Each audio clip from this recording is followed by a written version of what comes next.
ডিব্ৰুগড়ৰ খনিকৰ খেলপথাৰত কেন্দ্ৰীয় গৃহমন্ত্ৰীগৰাকীৰ যি জনসভা সেই সভা ইতিমধ্যে আৰম্ভ হৈছে আমি পুনে পুনে সেই কাৰ্যসূচীৰ মাজলৈকে আপোনালোকক লৈ গৈছো प्रदान करेंगे।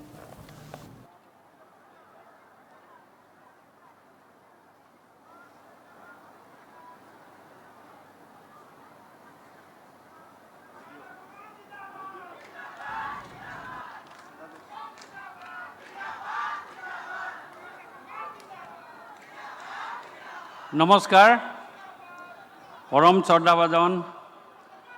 আজি এই ডিব্ৰুগড়ৰ ঐতিহাসিক খনিকৰ খেলপথাৰত অনুষ্ঠিত হোৱা ডিব্ৰুগড় বিধানসভাৰ চৌহদ আৰু বিধানসভাৰ আৱাসৰ শিলান্যাস ডিব্ৰুগড় খনিকৰস্থ বহুমুখী ক্ৰীড়া প্ৰকল্পৰ শুভাৰম্ভ চাবুৱা মুলুক গাঁৱৰ বন্যপ্ৰাণী স্বাস্থ্য আৰু গৱেষণা প্ৰতিষ্ঠানৰ আধাৰশিলা ডিব্ৰুগড়ৰ খনিকৰস্থ বহুমুখী দ্বিতীয় পৰ্যায়ৰ অধীনত মূল ষ্টেডিয়ামৰ ৫,০০০ৰ পৰা ৩৫,০০০লৈ বৃদ্ধিৰ আধাৰশিলা ৰাষ্ট্ৰীয় দুৰ্যোগ প্ৰশমন পুঁজিৰ আঁচনিৰ অধীনত অসমত জলাশয়সমূহৰ পুনৰুদ্ধাৰ আৰু পুনৰ্জীৱিতকৰণ আঁচনিৰ শুভাৰম্ভ অনুষ্ঠানত আজি আমাৰ মাজত উপস্থিত থকা আমাৰ কেন্দ্ৰীয় গৃহমন্ত্ৰী অমিত শ্বাহ ডাঙৰীয়া আৰু আমাৰ মাজত উপস্থিত থকা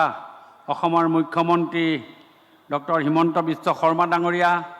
অসমৰ প্ৰাক্তন মুখ্যমন্ত্ৰী তথা কেন্দ্ৰীয় মন্ত্ৰী সৰ্বানন্দ সোণোৱাল ডাঙৰীয়াকে প্ৰমুখ কৰি আমাৰ মাজত উপস্থিত থকা আমাৰ সতীৰ্থ মন্ত্ৰীসকল বিধায়কসকল কেন্দ্ৰীয় মন্ত্ৰীসকল এমপিসকল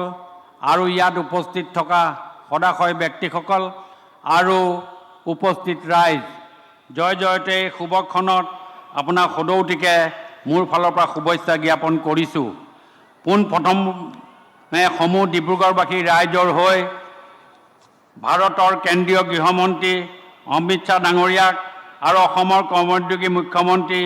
মাননীয় ডক্টৰ হিমন্ত বিশ্ব শৰ্মা ডাঙৰীয়াক ডিব্ৰুগড়বাসীৰ হৈ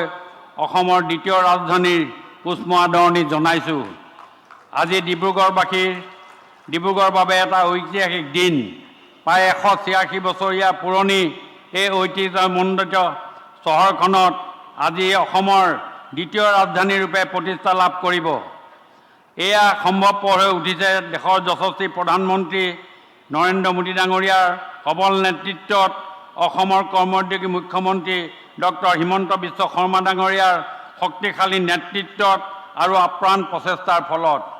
ডিব্ৰুগড় অসমৰ দ্বিতীয় ৰাজধানী মৰ্যাদা প্ৰদান কৰাৰ বাবে ডিব্ৰুগড়বাসীৰ হৈ যশস্বী প্ৰধানমন্ত্ৰী মাননীয় নৰেন্দ্ৰ মোদী ডাঙৰীয়াক আৰু মুখ্যমন্ত্ৰী ডক্টৰ হিমন্ত বিশ্ব শৰ্মা ডাঙৰীয়াৰ আজি এই পবিত্ৰ ক্ষণত ৰাজধানী গঢ়াৰ প্ৰথম খোজ বিধানসভা চৌহদৰ আধাৰশিলা স্থাপন কৰিবলৈ আমাৰ মাজত আহি উপস্থিত হোৱা দেশৰ গৃহমন্ত্ৰী মাননীয় অমিত শ্বাহ ডাঙৰীয়াক সমূহ ডিব্ৰুগড়বাসীৰ হৈ অশেষ ধন্যবাদ আৰু কৃতজ্ঞতা জ্ঞাপন কৰিছোঁ। ইয়াৰ উপৰিও সংস্কৃতি শিক্ষাৰ ঐতিহাসিকপূৰ্ণ ডিব্ৰুগড় চহৰখনৰ 1873 চনতে প্ৰতিষ্ঠা লাভ কৰা ডিব্ৰুগড় পৌৰসভাক পৌৰ নিগমলৈ ৰূপান্তৰ কৰাৰ বাবে আজি মঞ্চৰ পৰাই ডিব্ৰুগড়বাসীৰ হৈ পুনৰ কৃতজ্ঞতা জ্ঞাপন কৰিছোঁ মাননীয় মুখ্যমন্ত্ৰী ডক্টৰ হিমন্ত বিশ্ব শৰ্মা ডাঙৰীয়াক। ডিব্ৰুগড়ৰ দ্বিতীয় ৰাজধানীৰূপে প্ৰতিষ্ঠা কৰা যি ঐতিহাসিক ক্ষণ তাক সাক্ষী হৈ ৰোৱাৰ বাবে আজি এই সভাৰ উপস্থিত হোৱা অগণন ডিব্ৰুগড়বাসী মই ধন্যবাদ জ্ঞাপন কৰিছোঁ। আৰু আজি আমি মাননীয় কেন্দ্ৰীয় গৃহমন্ত্ৰী অমিত শ্বাহ ডাঙৰীয়াকে প্ৰমুখ কৰি সকলোকে মোৰ ফালৰ পৰা মই আদৰণি জনাই মোৰ আদৰণি ভাষণ সামৰণি মাৰিছোঁ। নমস্কাৰ, ধন্যবাদ। ভাৰত মাতা কি বন্দে